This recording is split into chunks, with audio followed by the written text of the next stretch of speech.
WAAY 31 First News at 11 in high definition. Good morning and thank you for joining us for WAAY 31 First News at 11. I'm Meredith Wood. You're probably feeling a little bit of relief this morning, although it did start off very chilly again this morning. Temperatures on the rise. Finally, let's check in with meteorologist Aris Arcelari. We did it. Because good news, that's right, you can be the good guy again. I know. Sunday night was the last time we were above freezing. Yeah. It's been a long time coming. It has been, and for a good chunk of that time that we were below freezing, we were really well below freezing. And today, finally, right now, we have hit the freezing mark once again. Yay! I'm very happy to report. I feel like confetti should be coming out of the ceiling. I know. And can we make we that should have happen those here, guys? noisemakers. That would be fantastic. 32 degrees in Huntsville right now. It's been a while since we've seen you. 32. 32 in Athens. You've never felt so good. 33 in Florence, and Scottsboro's at 28. Fort Payne at 34. And you can see up toward our north, yeah, it's still pretty cold, but we're finally starting to see across the country, especially in the south, at least a couple 40s here and there. Orlando's back up to 61, so yeah, we're slowly but surely getting a little bit closer to normal. Today we'll forecast a high around 40 degrees, so really won't be too bad feeling after the past couple of days. And well, we're not going to look back as far as the temperatures go over the next few days. Wait till you see the 7-day forecast, some of the temps on there. We'll have that for you in the full forecast in just a few minutes. Meredith. All right, thanks, Ari. Here in the Tennessee Valley and across much of the country, a warm-up is on its way after several days of brutal record-setting cold. But in parts of the Northeast, blizzard-like conditions continue where some towns are getting a few inches of snow every hour. ABC's Tamon Bradley has more.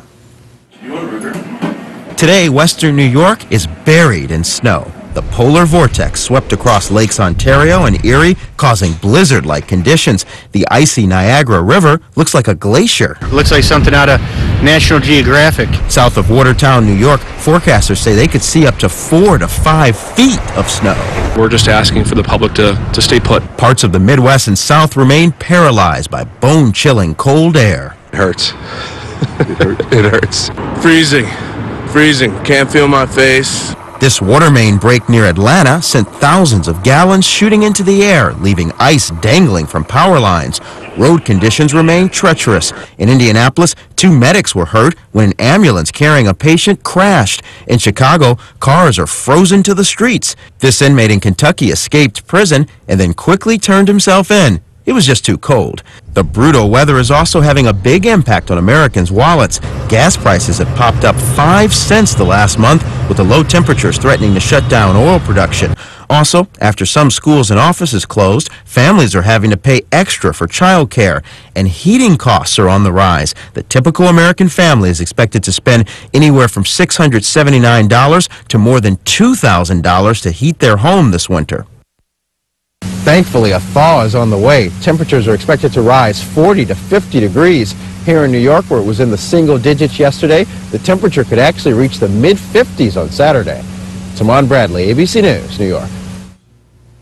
As those record low temperatures move out of the valley, some problems remain. A pipe burst has Athens Fire and Rescue down a station.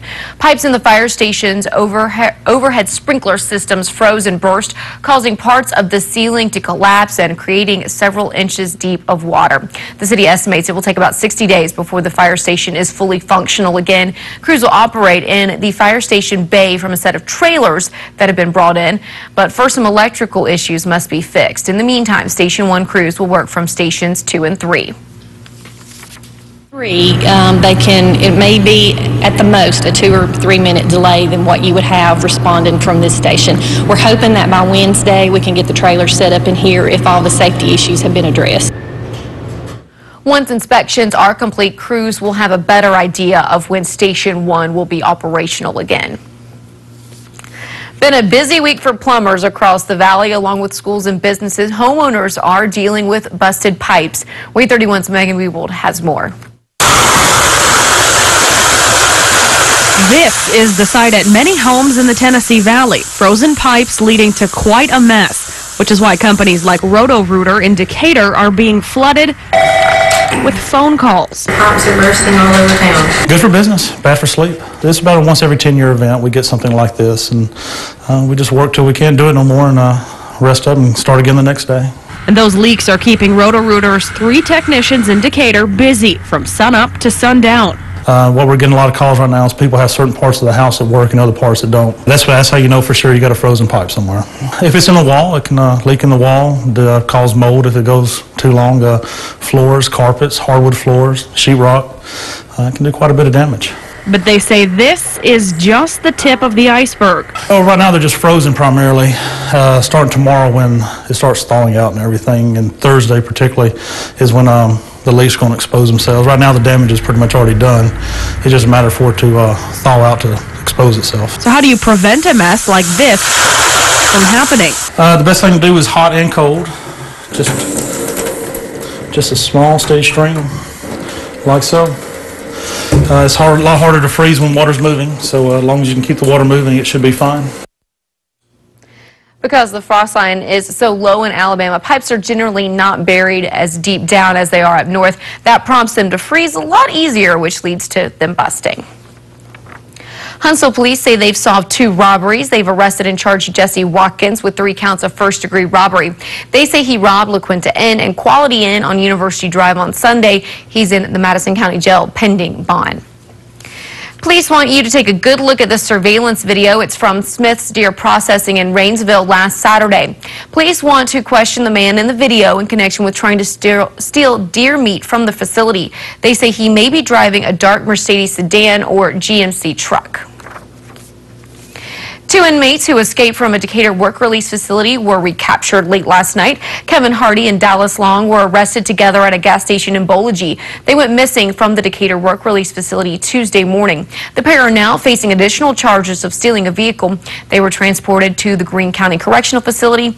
Long is currently serving a 45-year sentence for a robbery in Elmore County. Hardy is serving a 10-year sentence for theft in Walker County.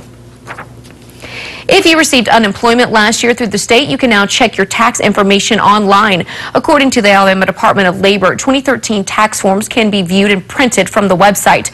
The form shows how much unemployment compensation was received and how much taxes were withheld. Printed versions will also be mailed by the end of the month. Coming up on WAAY 31 First News at 11. I'm Erin Dacey. A new way to cure sickle cell disease for more patients ahead. Also, a key preliminary vote in the Senate advances a bill that would extend unemployment benefits, but it still has a long way to go. The hurdles it must pass before people can receive benefits ahead.